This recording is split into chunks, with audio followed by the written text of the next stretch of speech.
نیت، تکبیر تحریمہ، قیام، فاتح، رکوع میں اتنا جھکنا کہ ہتھیلیاں گھٹنوں تک پہنچ جائیں، اطمینان سے رکوع کرنا، رکوع کے بعد سیدھا کھڑا ہونا، اطمینان سے سجدہ کرنا، ہاتھوں کا رکھنا واجب نہیں، سجدے کے بعد اطمینان سے بیٹھ جانا، آخری قعدہ میں تشہد اور نبی اکرم صلی اللہ علیہ وسلم پر درود شریف پڑھنا۔ پہلا سلام۔ نماز سے باہر آنے اس علاوہ جو باتیں ہیں وہ سنت اور مستحب ہیں۔ نماز کی سنتیں، فعلی سنتیں 4 ہیں۔ تکبیر تحریمہ کے وقت ہاتھ اٹھانا، رکوع کے لیے جاتے ہوئے اور رکوع سے اٹھتے وقت ہاتھ اٹھانا۔ احناف کے نزدیک صرف تکبیر تحریمہ میں ہاتھ اٹھانا سنت ہے، رکوع کے وقت ہاتھ اٹھانا ممنوع ہے۔ پہلی بات تشہد کے لیے بیٹھنا، یہ پہلا قاعدہ ہے اور احناف کے نزدیک واجب ہے، اور جو کچھ ہم نے انگلیوں کو کھلا رکھنے اور ان کو اٹھانے کی حد کے ضمن میں ذکر کیا ہے یہ مستحب ہے اور سنت کے تابع ہے۔ عورت کا زمین پر پاؤں کو بچھانا اور سرین پر بیٹھنا یہ مستحب بات ہے جو جلسہ کے تابع ہیں۔ سر کو جھکانا اور ادھر ادھر نہ دیکھنا قیام کے مستحبات ہیں اور اچھی طرح کھڑا ہونا ہے۔ جلسہ استراحت کو ہم بنیادی سنتوں میں شمار نہیں کرتے کیونکہ یہ سجدے سے قیام کی طرف اٹھنے کی صورت میں حسن پیدا کرنے کی طرح ہے، کیونکہ یہ ذاتی طور پر مقصود نہیں، اسی لیے اس کا الگ ذکر نہیں کیا گیا۔ کولی سنتیں ثنا ہے، اعوذ باللہ پڑھنا، بسم اللہ پڑھنا، آمین کہنا، یہ سنت موقدہ ہے۔ پھر سورت کا پڑھنا یہ واجب ہے۔ پھر اوپر نیچے جانے کی تکبیریں، رکوع اور سجدے کی تسبیحات، رکوع اور سجدے سے سیدھا اٹھ جانا، پھر پہلا تشہد احناف کے نزدیک واجب ہے۔ رسول اکرم صلی اللہ علیہ وسلم پر درود شریف پڑھنا، آخری قعدہ میں دعا مانگنا اور دوسرا سلام۔ ان تمام باتوں کو اگرچہ ہم نے سنت کے نام سے اکٹھا کیا ہے لیکن ان کے درجات مختلف ہیں، کیونکہ ان میں سے 4 کا نقصان سجدہ سہو سے پورا ہوتا ہے یعنی واجب ہیں، لیکن احناف کے نزدیک صرف 2 باتیں یعنی سورت کے ملانے اور پہلے تشہد کے چھوڑنے سے سجدہ لازم آتا ہے۔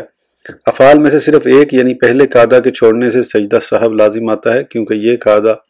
ناظرین کے لیے ترتیب نماز میں مؤثر ہے، حتیٰ کہ اس سے معلوم ہوتا ہے کہ 4 رکعتیں ہیں یا نہیں،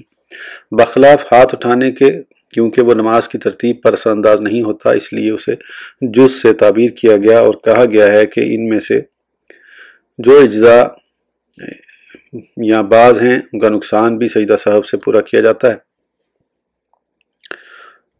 اذکار میں سے صرف 3 سجدہ سہو کا تقاضا کرتے ہیں، دعائے قنوت، پہلا تشہد اور اس میں درود شریف ترک کر دینا۔ احناف کے نزدیک پہلے قعدے ہیں درود شریف پڑھنے سے، پہلے قعدے میں درود شریف پڑھنے سے سجدہ سہو لازم آئے گا، بخلاف انتقالی تکبیرات، رکوع و سجود کی تسبیحات اور رکوع و سجود سے سیدھا اٹھنے کے، کیونکہ رکوع اور سجدہ کی صورت عام عادت کے خلاف ہے اور ان میں ذکر سے خاموشی یا انتقالی تکبیرات کو چھوڑ دینے سے بھی عبادت کا معنی حاصل ہو جاتا ہے، لہٰذا ان اذکار کے نہ ہونے سے عبادت کی صورت میں کوئی تبدیلی واقع نہیں ہوتی۔ جہاں تک پہلے قعدے کا تعلق ہے تو وہ ایک عادت ہے، یعنی عام طور پر آدمی اس طرح بیٹھتا ہے، لہذا تشہد کے لیے اس کا اضافہ کیا گیا، اس لیے اسے چھوڑنا مؤثر ہے۔ ثنا اور سورت کا ترک نماز کی تبدیلی میں مؤثر نہیں، جبکہ قیام کی حالت میں سورہ فاتحہ پڑھی جاتی ہے اور وہ عبادت کو عادت سے ممتاز کر دیتی ہے۔ اسی طرح آخری قعدہ میں دعا اور قنوت کے نقصان کو بھی سجدہ سہو سے پورا کرنے کی ضرورت نہیں، لیکن فجر کی نماز میں قنوت کے لیے زیادہ دیر تک کھڑا رہنا مشروع ہے، تو یہ جلسہ استراحت کے بڑھانے کی طرح ہے، کیونکہ یہ تشہد کے ساتھ بڑھانے کے ذریعے تشہد کے لیے قعدہ قرار پایا، تو اسی طرح یہ قیام ہے جسے بڑھایا گیا اور عادتاً بھی ایسا ہوتا ہے، لیکن اس میں ذکر واجب نہیں۔ بڑھانے کی قید سے صبح کے علاوہ نمازوں کے قیام کو خارج کر دیا اور اسے ذکر واجب سے خالی قرار دے کر نماز میں عام قیام سے الگ کر دیا۔ سوال: اگر تم کہو کہ فرائض سے سنتوں کو الگ کرنا سمجھ میں آتا ہے کیونکہ فرض کے لیے رہ جانے سے نماز نہیں ہوتی، لیکن سنت کے فوت ہونے سے نماز ہو جاتی ہے اور فرض کو چھوڑنے کی وجہ سے عذاب ہوتا ہے، سنت کے ترک کی وجہ سے نہیں، لیکن سنت کو سنت سے الگ کرنے کا کیا مطلب ہے؟ حالانکہ ان تمام سنتوں کا بطور استحباب حکم دیا گیا ہے، لہذا ان سب کے چھوڑنے پر بھی عذاب نہیں، البتہ ان کے کرنے پر ثواب ہوتا ہے۔ جواب: تو جان لو کہ ثواب و عذاب اور استحباب میں ان دونوں قسم کی سنتوں کا اشتراک ان کے درمیان تفاوت کو ختم نہیں کرتا۔ ہم اسے ایک مثال کے ذریعے آپ کے سامنے واضح کرتے ہیں، وہ یہ کہ انسان باطنی معنی اور ظاہری اعضاء کے بغیر کامل موجود انسانی نہیں ہوتا۔ باطنی معنی حیات اور روح ہے اور ظاہر میں اعضاء کے جسم ہیں، پھر ان میں سے بعض اعضاء کے باقی نہ رہنے سے انسان بھی معدوم ہو جاتا ہے، جیسے دل، جگر، دماغ اور ہر وہ عضو جس کے فوت ہونے سے زندگی ختم ہو جاتی ہے، اور بعض اعضاء کے باقی نہ رہنے سے زندگی ختم نہیں ہوتی لیکن زندگی کے مقاصد فوت ہو جاتے ہیں، مثلا آنکھ، ہاتھ، پاؤں اور زبان، اور بعض اعضاء کے ختم ہو جانے سے نہ زندگی ختم ہوتی ہے اور نہ مقاصد حیات بلکہ اس کے حسن میں فرق پڑتا ہے، جیسے ابرو، داڑھی، پلکیں اور اچھا رنگ، اور بعض ہے حسن و جمال اور بعض سے حسن و جمال ختم نہیں ہوتا لیکن حسن کامل نہیں رہتا، جیسے ابروؤں کا ٹیڑھا ہونا، داڑھی اور پلکوں کے بالوں کی سیاہی، اعضاء کی خلقت میں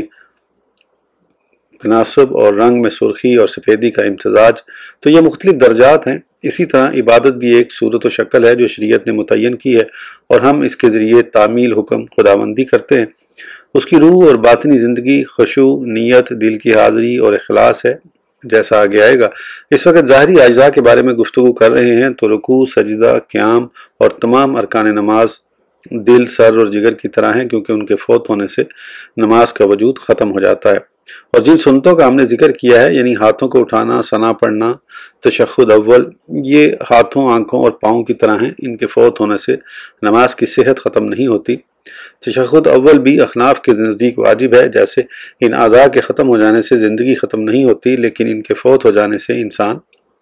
بدنما ہو جاتا ہے اور اس میں رغبت نہیں رہتی۔ اسی طرح جو آدمی نماز میں کم از کم بات پر اکتفا کرے وہ اس شخص کی طرح ہے جو کسی بادشاہ کی خدمت میں ایک زندہ غلام تحفے کے طور پر پیش کرے، یعنی اس کے اعضاء کٹے ہوئے ہوں۔ جہاں تک مستحبات کا تعلق ہے تو وہ سنتوں کے علاوہ ہیں اور اسباب حسن مثلاً ابروؤں، داڑھی، پلکوں اور اچھے رنگ کی طرح ہیں۔ نماز کی سنتوں میں جو اذکار ہیں وہ حسن صلاۃ کی تکمیل کا باعث ہیں، جیسے پلکوں کا گول ہونا اور داڑھی کی گولائی وغیرہ۔ بس نماز سے پاس اللہ تعالیٰ کے قرب کا ذریعہ ہے اور ایسا تحفہ ہے جس کے سبب تو تمام بادشاہوں کے بادشاہ کی بارگاہ میں قرب حاصل کرتا ہے، جیسے کوئی شخص جو بادشاہوں کا قرب حاصل کرنے کی خواہش رکھتا ہے وہ ان کی خدمت میں کوئی غلام پیش کرتا ہے اور یہ تحفہ نماز تو اللہ تعالیٰ کی بارگاہ میں پیش کرتا ہے۔ پھر بہت بڑی پیشی کے دن تیری طرف لوٹا دیا جائے گا، اب تجھے اختیار ہے اس کو اچھی شکل میں پیش کرے یا بری شکل میں۔ اگر تو اچھی صورت میں پیش کرے گا تو تیرا فائدہ ہوگا اور بری صورت میں ہوگا تو تیرا ہی نقصان ہوگا۔ تیرے لیے مناسب نہیں کہ تو وقفے سے صرف اتنا حصہ حاصل کرے کہ تیرے لیے سنت اور فرض کے درمیان امتیاز قائم ہو جائے، اور سنت کے اوصاف میں سے تو صرف اتنی بات سمجھے کہ اس کا چھوڑنا جائز ہے، چنانچہ تو اسے چھوڑ دے۔ یہ تو طبیب کے اس قول کے مشابہ ہوگا کہ آنکھ پھوڑ دینے سے آدمی کا وجود باطل نہیں ہوتا، لیکن وہ اس بات سے خارج ہو جاتا ہے کہ اگر اسے کسی بادشاہ کی خدمت میں بطور تحفہ پیش کیا جائے تو وہ اسے قبول کرے گا۔ تو اسی طرح سنن و مستحبات کے مراتب کو بھی سمجھنا چاہیے۔ انسان جس نماز کا رکوع اور سجدہ مکمل نہیں کرتا وہی نماز اس سے جھگڑا کرے گی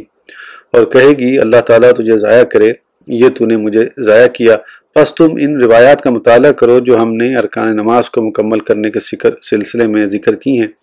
تاکہ تمہارے لیے ان کی وقت ظاہر ہو جائے۔ اس ویڈیو کے لیے اتنا ہی، پھر انشاءاللہ اگلی ویڈیو میں آگے کنٹینیو کریں گے۔ اس وقت تک کے لیے اجازت دیجیے، سبسکرائب کرنا نہ بھولیں۔ اللہ حافظ۔